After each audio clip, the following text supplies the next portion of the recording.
Welcome to the Opus Efficientia podcast, where we help you and your organization work smarter. We'll explore practical strategies and research-backed methods to optimize how you work, improve efficiency, and achieve greater operational effectiveness. In this episode, we'll explore how cultivating a strategic mindset unlocks operational efficiency, driving long-term business success. We'll discover 4 powerful techniques to think holistically, act proactively, and align strategy with execution. You know that specific kind of exhaustion? Oh, yeah. I'm not talking about the I just ran a 5K exhaustion, Yeah. which, let's be honest, I don't feel very often, Yeah. but I hear is actually quite pleasant. I'm talking about that brain-fogged, heavy-limbed feeling you get when you've been staring at a screen for 10 hours straight.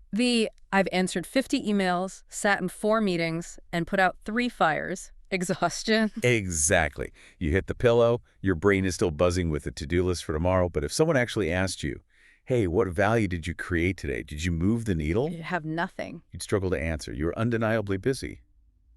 But were you productive? It's the hamster wheel. It is the classic hallmark of the modern knowledge worker. Lots of sweat, lots of motion, very little destination. And that feeling, that frustration of running in place is exactly what we are dissecting today.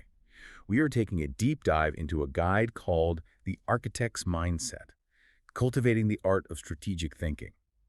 I have to say, when I first saw the title, I thought, great, another business manual. But this reads much more like a manual for upgrading your own mental operating system. I agree. It frames strategy not as this lofty thing that happens in boardrooms, but as the only viable escape route from that hamster wheel we just talked about. The core thesis here is that most of us are trapped in what the source calls the activity trap. We mistake motion for progress. We prioritize doing over thinking. And the goal of this deep dive is to help us make a fundamental shift from being a reactive firefighter to being a proactive architect. That's the key distinction. Firefighters are heroes, sure, but they are always responding to a crisis that has already started. An architect is designing the building so it doesn't catch fire in the first place. To really drive this home, the source uses an analogy that I think perfectly sets the stage. The chess master. Now, I'm terrible at chess, but I love the visual. It's a classic analogy for a reason. Think about a novice chess player. When they look at the board, what do they see? The immediate threat. The immediate threat. They are sweating over a single pawn. They're thinking, if I move this here, does he take it? It's reactive. They are playing the turn, not the game. They're just trying to survive the next 30 seconds. Exactly. Now, compare that to the master. The master isn't even looking at the pawn, really. They are looking at the geometry of the board. They aren't thinking about the next move. They're thinking about the state of the game 20 moves from now.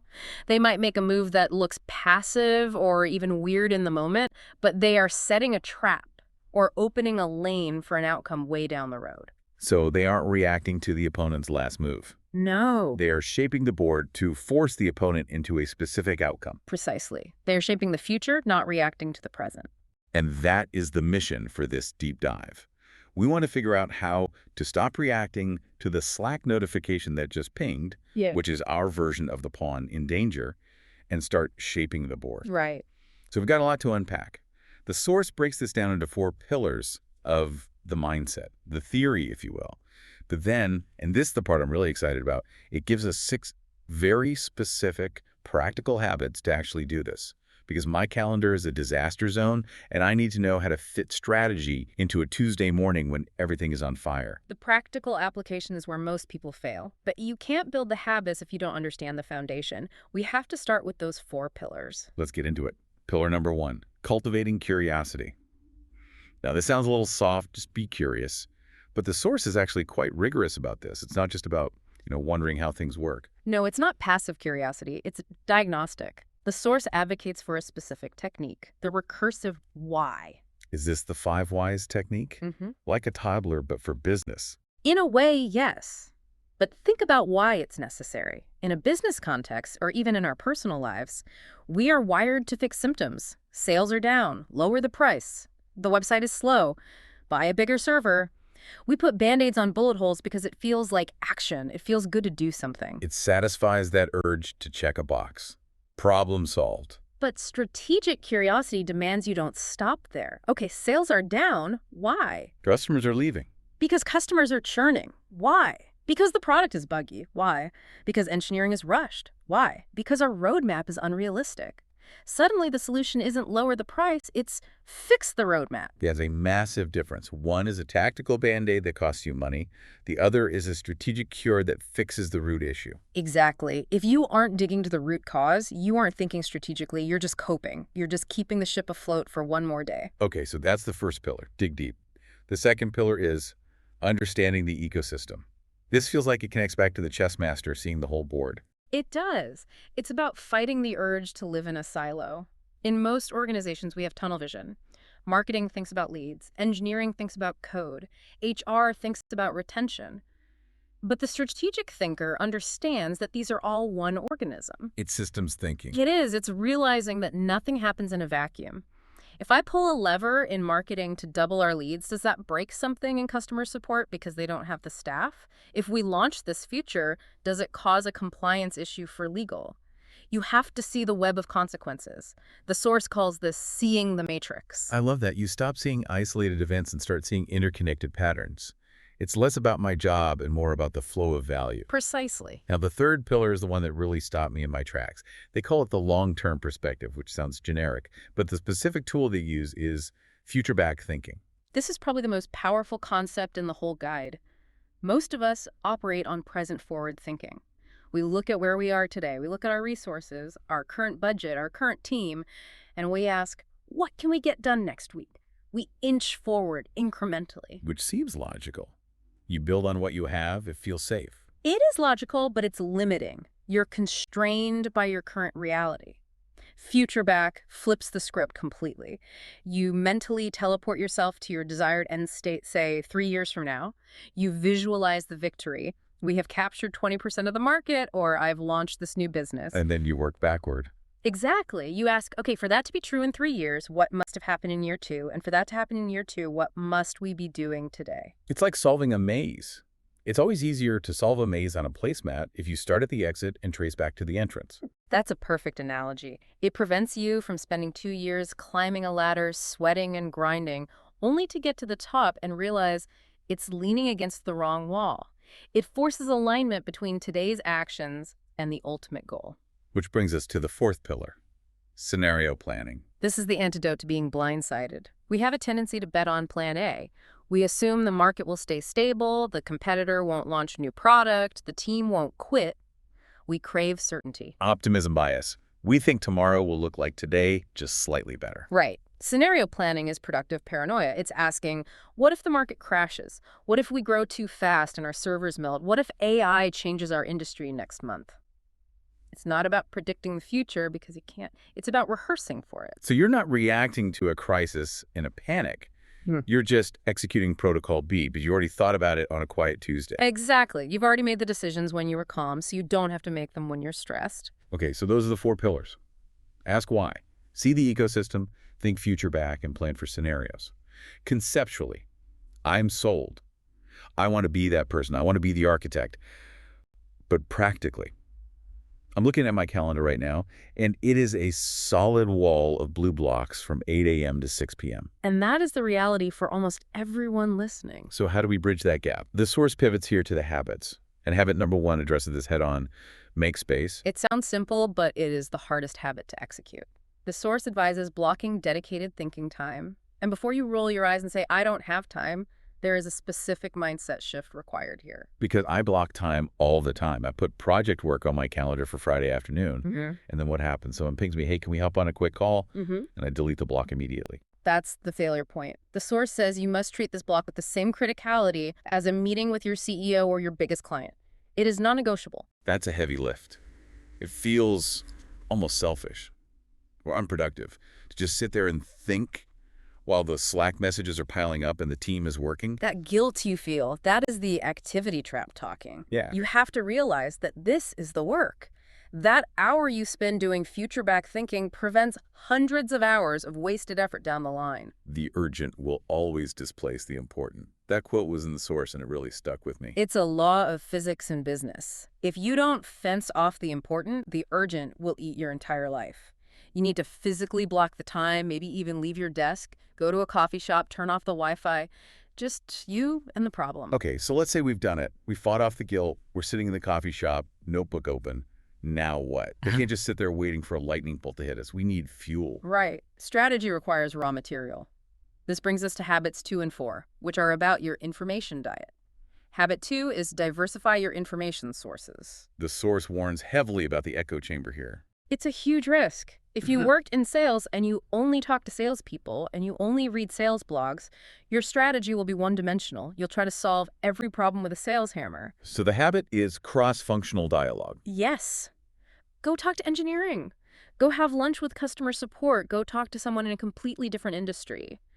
Innovation almost always happens at the intersection of disciplines. You're trying to connect dots that other people don't even see or on the same page. And that connects perfectly to habit 4.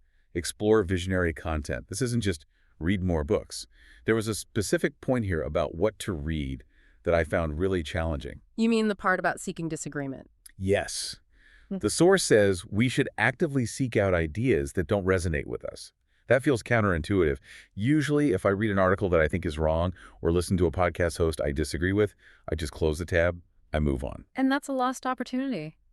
The source argues that the moment of friction, where you think, that's wrong, or I hate this idea, is actually where your strategic muscle gets the best workout. How so? Because usually it just makes me annoyed. Because it forces you to articulate why you disagree.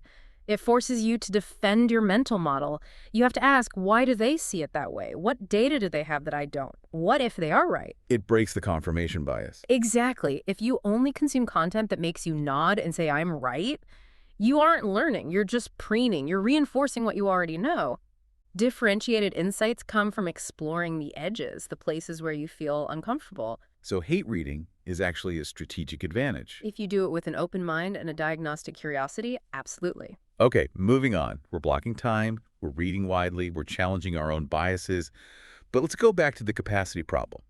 I can be as strategic as I want, but if I have to manually update a spreadsheet for 4 hours every Friday or format a slide deck, my brain is going to be fried.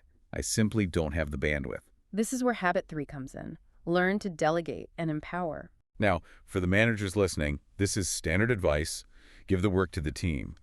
But I want to talk to the people who aren't managers, the individual contributors, because the source has a really modern twist on this for them. This is the most exciting part for me.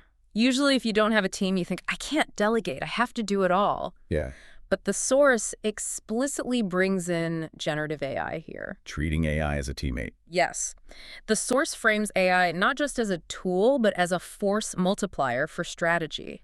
If you are spending 3 hours summarizing meeting notes or drafting routine emails or formatting data, that is low-value, high-energy work. That's the hamster wheel work. It feels like work, but it's just administration. Exactly. You should be delegating that to AI. Treat the AI as your junior analyst. Here's the raw data. Give me the 3 key trends. Here's the messy transcript. Give me the action items. So you're clearing the grit work off your plate to buy back the mental energy for the future-back thinking. Precisely.